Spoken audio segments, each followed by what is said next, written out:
you, Daniel. Congratulations. Good morning, everybody. Really great to be here. Thank you to the city and the EDC here in Elsa. And I want to make this somewhat informal. I know some of you were at the retreat back. You said it was in January? January. Yeah, in January. And I went into in depth quite a bit on some of these programs. But like Daniel said, it's National Small Business Week. That's why we specifically picked this day. If you didn't know it, this is National Small Business Week. It's also a National Day of Prayer, so it's kind of ironic how those two go hand in hand. So we're really excited about this. We have I'd say about a third of our team. UTRGV is very unique in the fact that we have, under Government, Division of Government Relations, a whole office, which is 6 departments, that are geared just towards community, workforce, and economic development. Right? So in the higher education world, we say that we're community facing, not so much student facing. Obviously, we have a lot of students, that still come through our programs, but our goal is really the commitment to UTRGV in the Rio Grande Valley, as unique as the structure is really ensure that it becomes more prosperous through all the resources UTRGV brings, right? Next summer, UTRGV celebrates its 10-year anniversary as UTRGV, right? And I've been in this role a little over 2 years now, and I still get the question, because people kind of forget why did UTRGV come about, right? And it boils down to resources. It accesses new pots of money, new funding sources. The School of Medicine was created. The economic impact is just overwhelming. Aside from our Data Information Systems Center, Dr. Bailey had asked for an economic study to kind of start throwing around some bullet points coming up on our 10-year anniversary, and it's in draft form right now. But just looking at some of the numbers, it's staggering what we've done, right? So part of this model, so I want to ensure the entire community here that part of this model, all these services already exist. You already have access to all of this. Small business community can have access to this. However, we want to be a little more intentional about how we do our service delivery model. Daniel, is there a way to advance? I don't see where the laptop is. I just need maybe one more slide. Sorry, I should have asked you before.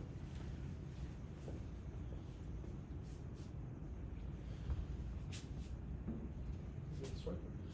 Keep going. I'll do it. Yeah, as long as I know. Let me go to this slide. Because I always describe these 6 departments as a comprehensive portfolio, right? That kind of work together. And we'll get into exactly what that means. But the reality, especially when you're addressing small business, they very rarely come to you because they're, busy running their businesses, right? So we have developed this regional model to ensure that we have access and awareness. I always use those words. We want access and awareness. And essentially, we want it easier for the community members to access our services, right? So obviously, this is a map of the Rio Grande Valley, and we have, Edinburgh and Brownsville are 2 anchors, because most of UTRGV infrastructure, are gonna be where the traditional campus is. But since over the last couple of years or so, what we've done is pick some very strategic locations, and the larger stars like these, we call those in our world, just an internal phrase, we call those hub offices. So what that means in Edinburgh and in Brownsville's eBridge, I'm sure you've heard that. eBridge is about to have a very exciting and busy week next week. It's first annual RGV Startup Week out of eBridge, and that's an incubator facility. I mean, a lot of development. We have full-time staff that are there in those locations. We have eBridge in Brownsville. We're embedded with the Harlingen EDC. So Harlingen EDC, we have a funding partnership where there's actually a staff member of ours that's there. Down the road here in Weslaco is the CIC. That one is shaded a little bit different because that's actually administered by our College of Business, but we have a great partnership with them. In Edinburgh, we're at a building right now called the CES building, Community Engagement and Student Success. But a couple weeks ago, we announced a grand renovation, about $9 million project, and we're rebranding that building into what's called the Work Building, WERC, and that's for Workforce, Economy, Research, and Community. And not only will it have a state-of-the-art incubator, we're actually going to focus on manufacturing type innovation and research, but specifically for entrepreneurship development. So really excited about that. We're just literally starting the renovations there. It should be about a 12-month project, but obviously with the access, to Elsa down the road to there, you have easy access to that facility. We have a partnership. We're actually co-located in the Seed Building in Mission, and we are about to announce the last full-time that we'll be doing in the city of FAR. And we'll be launching that in June. So those are our hubs. Through funding agreements, they help support staff when we have full-time staff in those locations. So the other stars that are a little smaller are called satellites, which that's what we're doing. We're formalizing the satellite office of Elsa today.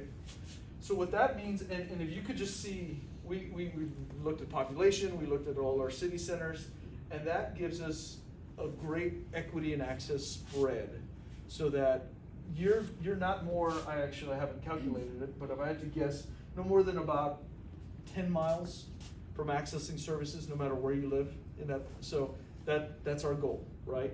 To ensure that every community can get to it quick. The only difference with the satellites is that we're coming in periodically, right? Per the agreement we're signing, I believe we said no longer than every other month, right? So, but we'll come here, and my commitment, just like we did in San Benito, is we'll come here as long as there's activity. No matter how, we could come here every week and find a business model of that. So it really goes hand in hand with what the EDC does and what we do, right? So an analogy sometimes I use is like, we are the personal trainers in this journey for business fitness, right? We got to just encourage people to come get healthier and stronger, right, in their business. In the Rio Grande Valley, we have a very strong spirit of entrepreneurship. There's no doubt, right? One thing that we're really focused on improving is the longevity of our businesses. We all know it, we've all seen it. I know you've seen it in your communities. There's a new business that opens up, small business, it's great, there's some excitement, but unfortunately, maybe a year from now, maybe longer, hopefully, it disappears, right? And a lot of those small business members don't come and ask for help while things are starting to decline. That's where with work with all of you, and I consider all of you that had not heard this before as ambassadors to help us spread the word of these resources, right? Because if you find that a small business is struggling, that's when we want to catch them. We want to catch them before things start to decline, so we can help them and get stronger. The ones that aren't declining, we want to make them even stronger. I got back last night from a quick visit. I was in Chicago meeting with the Department of Defense folks and SBA's Office of Small Business, right? Because we have what's called an Apex accelerator. And they were sharing some examples of small businesses, right? And these are 3-4 person operations, but they're doing government contracts worth multi-million-dollar, right? And sometimes we don't think of small businesses like that, right? We have to broaden our horizons. Mom and pops are great, but why can't those mom and pops turn into millionaires, right? It can happen, right? But it happens with their hard work, their commitment, but then our collective resources, right? So really proud of this, like I said. So all we're doing, and again, we have had a model of serving all 4 counties since we started. The only thing is, through this agreement, not only are we more deliberate at reporting the metrics, so at least annually we can show you some of the volume of things like job creation, businesses that have been saved, businesses that have started, because all of this is about job creation. Job creation to create more sales tax and property tax so that we can feed our economy system, right? So, but this agreement, what this helps us do, this basically is a mini home base for us. Because, we've learned, and you've already had a successful, it was Coffee Connect, right? You had that a couple months ago, maybe? Small business communities, especially in middle and smaller communities, they need something to draw them out, right? So we're gonna be deliberate about hosting certain events here. really just, you know, it always works sometimes when you have informal, you know, fruit cups, tacos, things like that. Get them out, and that's when they start talking about, you know, the issues or things we can help them do. So really excited about this. I'm gonna go through these real quick, right? So as you're talking about this to other people, you know, you can scan the QR code. I think you have this also in a card in front of you. It's a lot of information. So the only thing that's pretty easy to remember, if you just have somebody Google UTRGV Economic Development, it comes to that splash page that kind of gets you the starting point, right? But then once you get to that starting point, we have very specific departments that specialize in some aspect of workforce or economic development, and many of them specializing in small business development, right?